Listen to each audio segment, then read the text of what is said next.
Monty's here, and welcome to the first episode, I guess, of our new weekly panel discussion. Weekly panel discussion. We need a more interesting name, so comments, you go now. So, in the news this week, GameStop talked about a new effort they're doing with trying to get directly involved in the development of games in order to pursue what they considered exclusive gameplay. Not exclusive content, but exclusive gameplay. In particular, what they want to do is basically entice gamers to get the games from their store by offering not just like an exclusive pre-order, like a bonus mission. Yes. Sword. That's what they want, a bonus mission. Okay. Something that is gameplay oriented, not just like a new skin, yeah, weapon. Something like that. So I want to get some initial thoughts on what do you guys think about that, like that idea, like an exclusive mission, not like something that unless you get it from GameStop, you are missing a part of the game. Unfortunately, this is kind of the way that the industry is going. The third-party exclusive is dying, and you need to come up with ways to entice people to either buy it on your system if you're a console manufacturer, or pre-order it in your store. So I think that this is a way for them to ensure that they get the future sales. And I'll leave it at that for now. Watch Dogs was one of the biggest criminals to this, with this chart that came out for what content you got from each different distributor, and I personally think it's really bad business to fraction a game and the content like that. Well, most games over the last few years have been exclusive content in terms of usually ended up being pieces of equipment where Walmart had theirs, Best Buy had theirs. They didn't really do anything. They were usually very cosmetic, or the other additions would be like PlayStation gets an hour worth of content. The Xbox didn't. Do you guys think this actually gives any goodwill to GameStop? Thinking like, oh, if I get it from GameStop, I get all this extra GameStop features. Or is this more of an annoyance of, oh, I want that extra mission, but I have to get it from GameStop? Well, that's where part of the problem is that if GameStop pursues this route and they secure a specific mission for a game, then the distributor has to in turn offer some type of incentive to Amazon and Walmart and Target and all these other places, because they can't necessarily play favoritism to GameStop. So that's where you get the case of different content for each different thing. Like Mark was saying, console exclusivity, I can't say that word, is something completely different. For instance, the Batman games usually get an extra mission on PlayStation that you don't get on Xbox, or it comes out like 6-7 months later on Xbox. But I think it's a bad idea to fraction everything like that. To me, it's more of an annoyance. Like, I know usually it doesn't bother me because it's something so trivial, like a different colored gun or something I didn't care about. But the first game that it really bothered me on was a Ratchet and Clank that came out a few years ago, because you got a bonus weapon from previous iterations in the series, but depending on who you bought it from, each retailer only had one. And I felt like I wasn't getting a complete game at that point, and that bothered me because I wanted them all. Now later on down the road, they ended up selling like a $2 or $3 map pack where you got to get the guns that you missed out on like 6 months later after the deal ran out, but it was more bothersome. But from an actual business perspective, I think it makes a lot of sense. It's a smart move.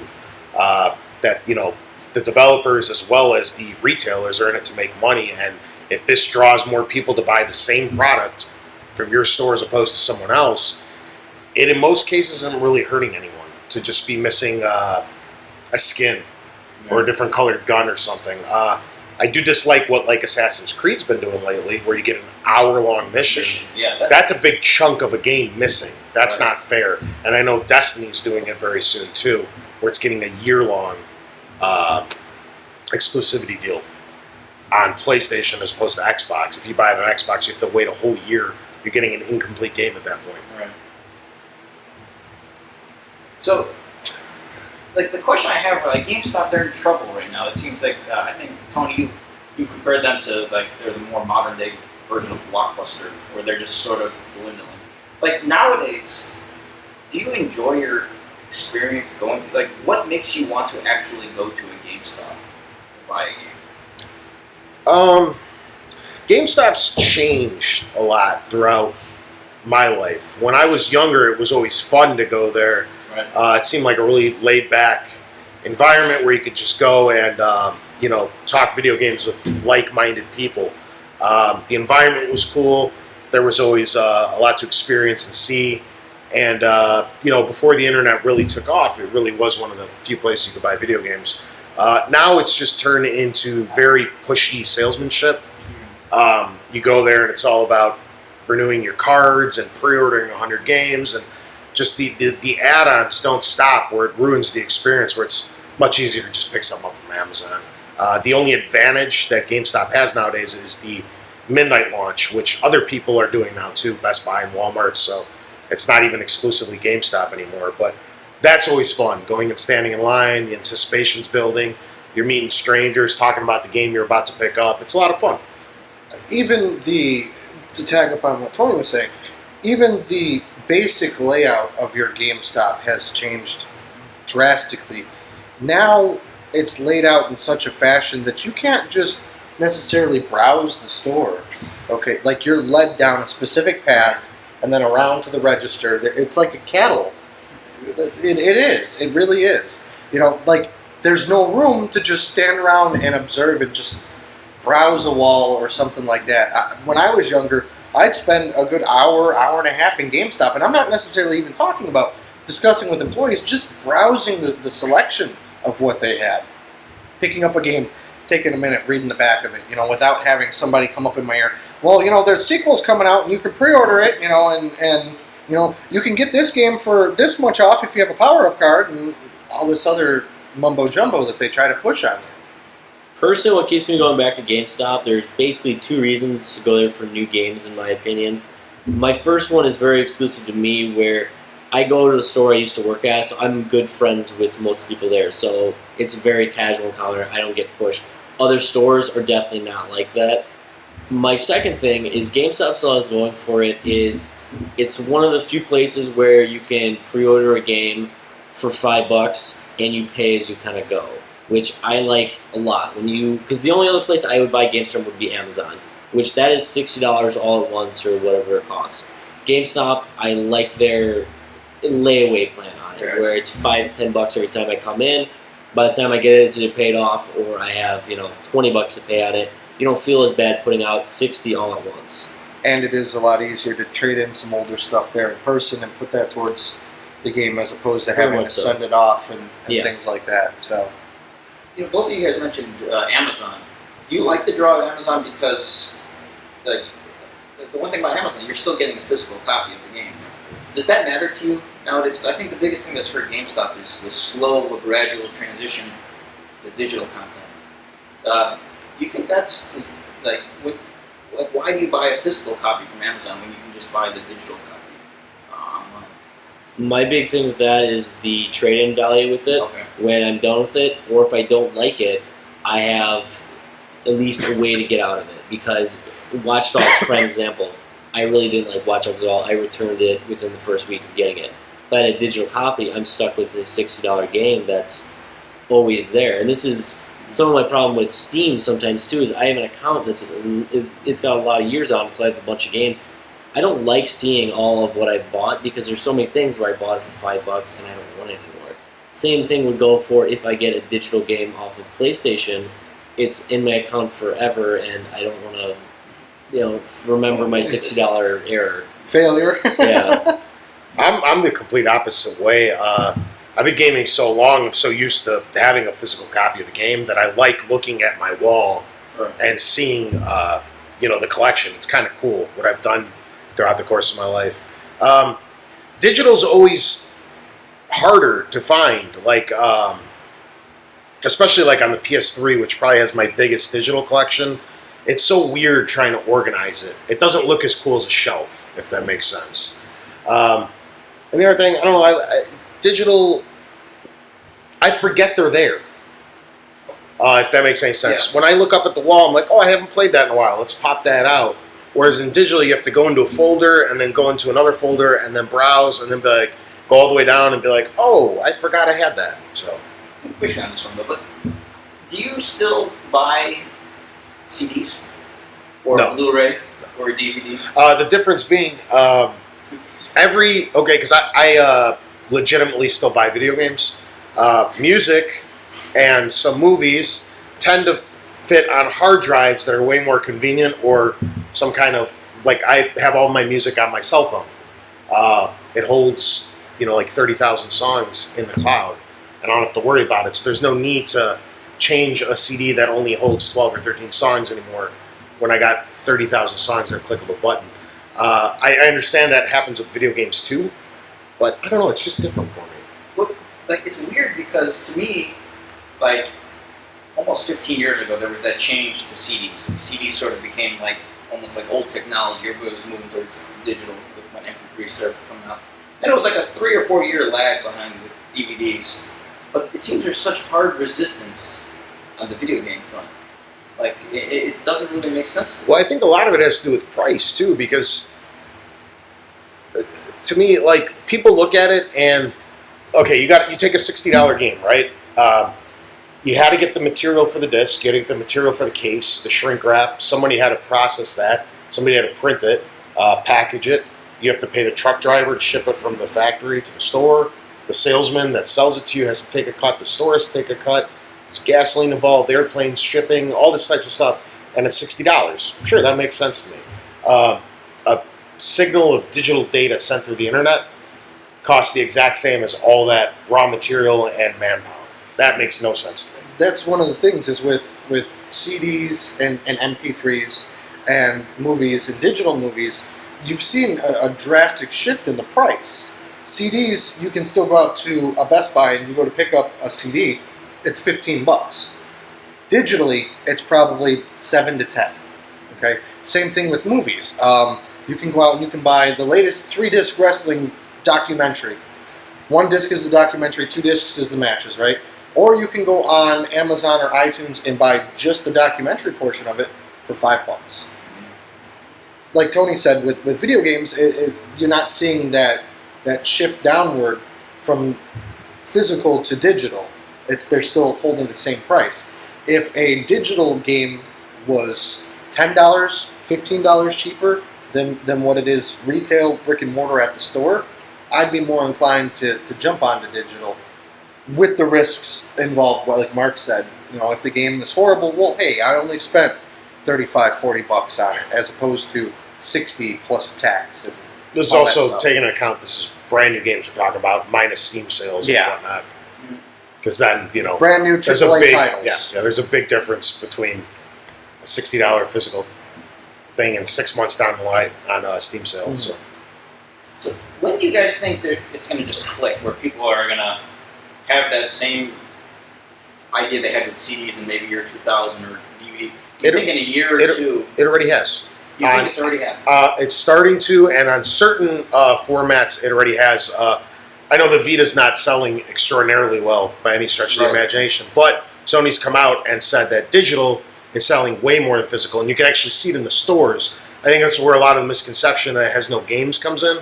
So they're not selling much physical media, and you walk into a Walmart or a GameStop, and the Vita section's like 8 games big. There's hundreds of games. They're just all being sold digitally to the storefront. Even Nintendo is doing it, most recently with Wind Waker. You were able to get it digitally 2 weeks before you could get it in retail.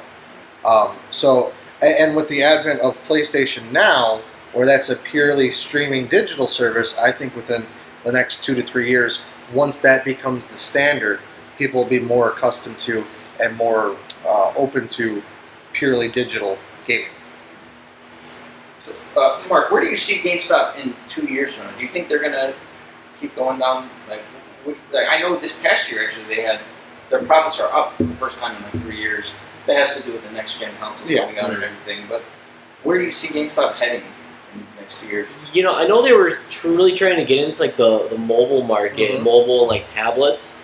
And I think they're going to probably continue to go through that route just because of the used market for like old iPhones, which keep a considerable amount of value, tablets, which a lot of people are getting into buying tablets now, and I think they're going to really try and get that used market, which essentially phones and tablets aren't video games, which is what the store was made for.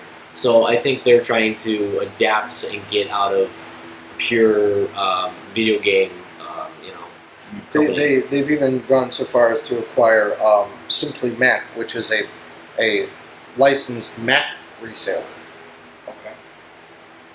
I think GameStop will be fine in 2 years. I'm thinking more 8 or 9. They're going to be in a lot of trouble if they don't find a way out of this.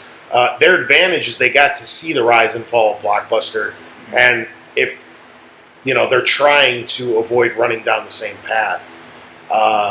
If they stick to Shirley Games, they're done very soon. Probably a decade, maybe less. But like Mark said, they're trying to get into mobile. They opened up their own Steam competitor a few years ago. It's not as good. It's not as big. What's it called? Congregate? Oh, Congregate. It's just like a free play Congregate games is like kind of thing. a bunch of little flash games. Yeah, they also They do have their PC download section, which they have sales on all the time. So they're starting to get into digital sales on full games. The mobile stuff. They even tried DVDs and Blu-rays for a while. They're testing the waters because once the bottom falls out of physical video games, which is happening, then they need to have something to fall back on. I know a few years ago, I think they implemented the idea that for every one store that opens, they have to close a store. Yes. Do you think over the next year or two, we're going to continue to see them downsize in like larger metropolitan areas? I definitely think they've peaked as far as store volume goes. Having GameStops within They got 6, like 7 blocks of each other. is no 5,000 longer- stores or so Yeah. across the company. So, do you think? How about some like out of the box thinking for GameStop? Is there anything drastically different you think they could do? As much as I hate to admit it, what they're trying to do right now seems like a good idea for them. With the electronics you're referring to, or? No, with the getting involved in development. Okay. What this is going to do is if you get the same $60 game and they start having...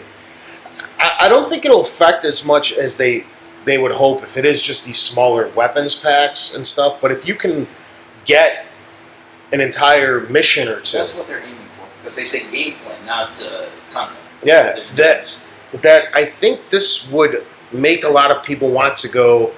I mean, if you're going to buy the same game anywhere for the exact same price, but at this one place you're getting so much more, why wouldn't you just buy it there? You know what I mean? Right. And I think this is going to secure them a lot of future business if the content is worthwhile. If it's garbage, GameStop has a lot of haters out there that will avoid them on sheer principle. Right. But if the content is so good, no one's going to say no to... I don't care how strong your principles are. If you're getting a ton of stuff and no additional cost, your money will end up going to GameStop like everybody else. Mark, I'm raising a question to you. Tomorrow you are appointed CEO of GameStop. Is there any specific business model or anything you drastically change about the direction of the company? I would definitely take back some of the pushier sales on the game reservation side. I understand the subscription for the Power Up Rewards is a good deal for most people who come in there, whether they know it or not. The game reservation thing is just, it's very pushy, and I believe that's why so many people have been put off by the company over the last few years. All it takes is 1-2 bad experiences of, no, I just want this game, stop talking to me, and you get a few people who are going to hate your store and they're not going to come in. And that was definitely pushed on them by overall, the CEOs and, walking it down to the districts and everything like that. So I believe if you can actually secure, like, sales-wise, like, if you're hitting numbers just by the sheer volume of good games coming out, which you have to get in with, I mean, that's not really up to them, that's kind of more up to the game companies.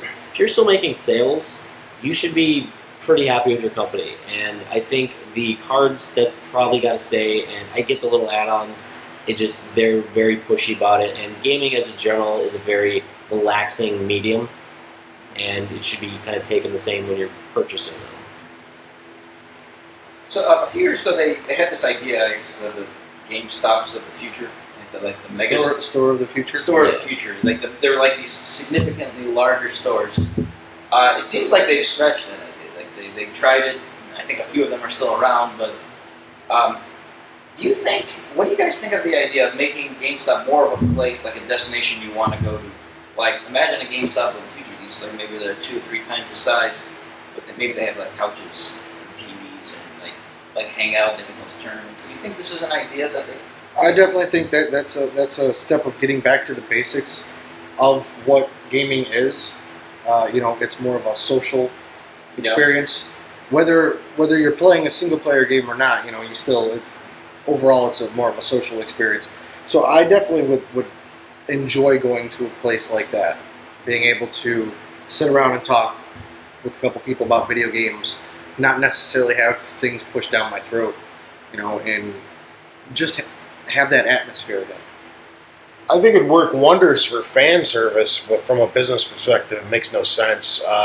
You're taking on thousands of dollars in extra rent monthly to have some room for people to sit on couches. It's square footage is very precious in retail, and it's just, I don't know.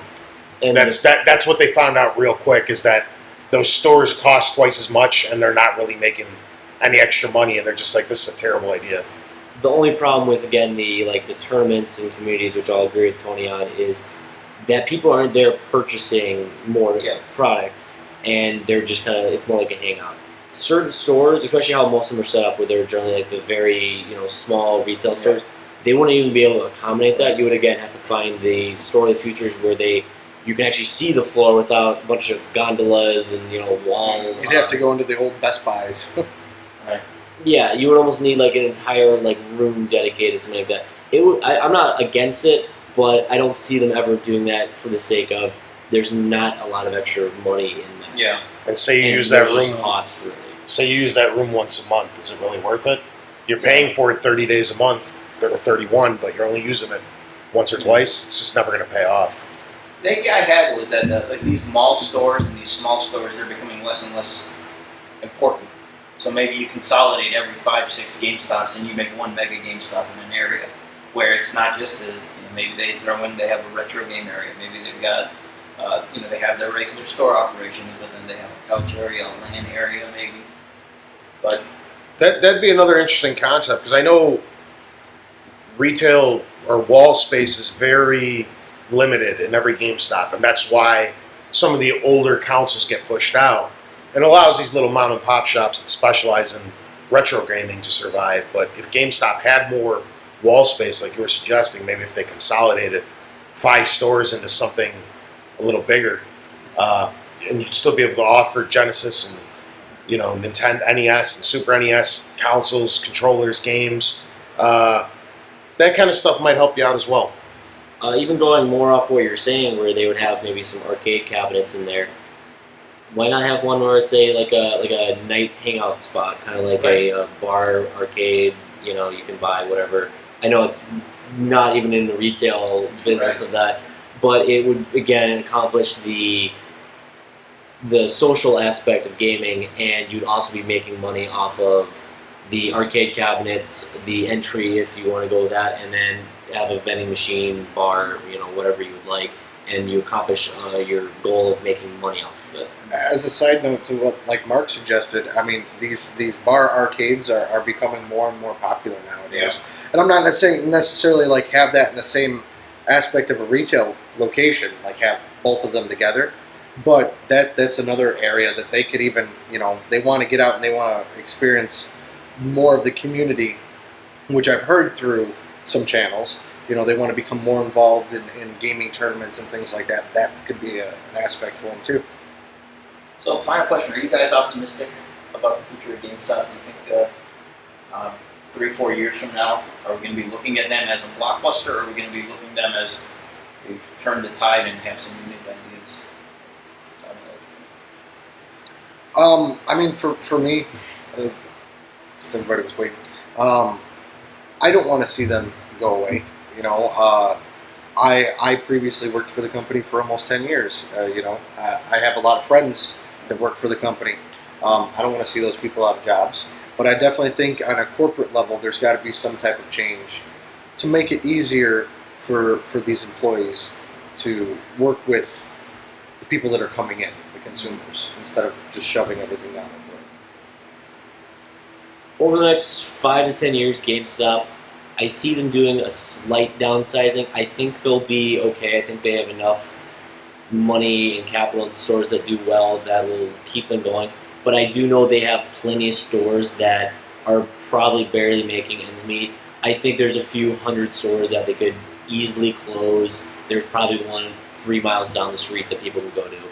And overall, I think they're going to continue to go into kind of like the mobile electronics, and overall, I don't see probably the bar arcade going through. If they do, awesome. But, you know, I'm more of thinking they're going to stay relatively the same. I think they're going to size down a little bit because they got really big, and as you've seen in the last few years, they've been closing more stores than they've been opening. And it's just because the game market isn't as big as it was a few years ago. Well, I disagree. I think it's the biggest it's ever been. There's just more outlets Retail. to get your content from. Yeah, retail is probably what I should have said. yeah. I think GameStop's going to look a lot different in a few years. I don't think they're going to be gone. I think it's going to be a slow, agonizing process before they're gone. Yeah, agonizing for them and the stockholders. Kicking and screaming. Because video games are making more and more money every year. It's surpassing itself every year. It's killing what Hollywood makes gross in the video game world. It's the biggest medium in the world. People are hungry for content, and they have the largest market share of, you know, selling to the public out of anyone. I do think they're oversaturated for how close digital is. This worked a few years before digital got so prominent, but now that it is, and it's only getting bigger and bigger and bigger, you're going to need less and less GameStops. I think you could deal without maybe half of them. Like, I'm not talking in the middle of, like, you know, some of the smaller population states. You know, they're probably spread out relatively well, but here we live in a big urban center. You got one every few miles. There's so many. You know, on the way here, I passed 3 just to come here and record the show. You know what I mean? You don't need that many. And like Mark was saying, a bunch of them probably aren't making a whole lot of money anyway. So I think downsizing will come. They're going to keep toying around with these other ideas, mobile, you know, selling phones, all this type of stuff. See what works, and they should be able to stick around for a little bit longer. They do need to figure something out because games are their bread and butter.